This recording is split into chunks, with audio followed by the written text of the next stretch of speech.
Well, let's see how he responds to some light.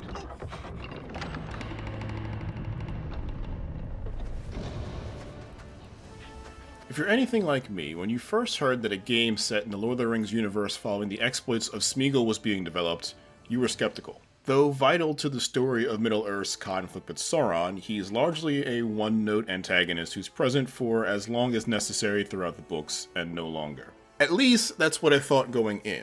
But my brief time with the Lord of the Rings, Gollum makes a solid first argument that the lost journey of the third Hobbit could be just as interesting as Frodo and Bilbo's. Much of the new story blends seamlessly with the well-established lore, but it's Smeagol's relationship with his suppressed alter ego that keeps the journey compelling.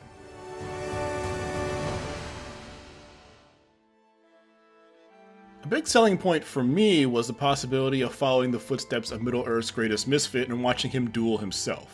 The body of the man is piloted by two minds, the naive and placid Smeagol and the selfish and malicious Gollum. Whenever he's guided to make a choice, they're usually from either perspective. Does Smeagol answer a question honestly and earnestly, or does Gollum lie and insult the inquirer? The developers told me that these choices do add up, and eventually you'll find yourself in positions where one personality will dominate the conversation based on your preference of one over the other. This isn't a standard morality system as you've seen in games like Mass Effect, as not every choice Smeagol makes will keep him out of trouble. Sometimes it's the obsessive self-interest of Gollum that will keep him out of chains. This expresses itself in interesting ways while you explore the world too. In one chapter, you're escorted into a spooky keep somewhere in Mordor by an imposing orc. He walks back to his post and gives you strict orders to stand still and wait for a gong. A good Smeagol would have nervously waited, but as a shifty little Gollum, I attempted to escape.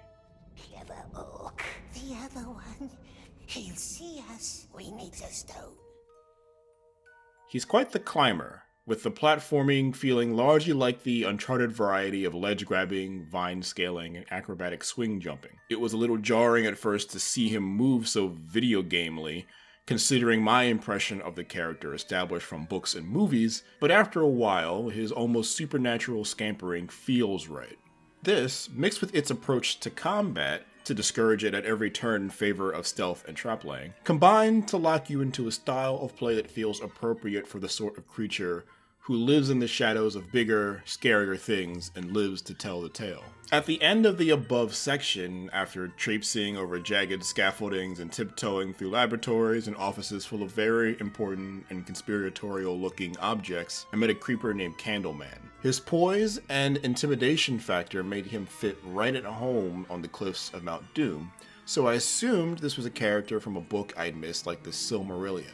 I was corrected by Demiri Napide, lore master of the Daedalic development team, who assured me that he and several characters I had met in the roughly hour-long demo were creations for this story. Established characters like Gandalf the Grey make an appearance as well, and are written and performed in a way that feels spot on to the characters we know and love. Does all this make a cohesive experience that justifies taking another trip into the well-worn territory?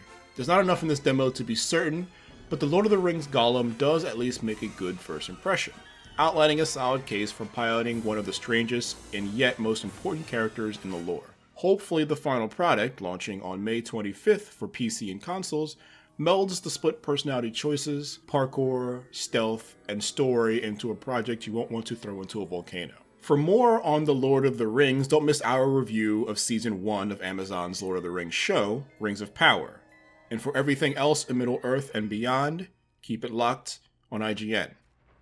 There it is, the spy. Two of them. Two little crooks.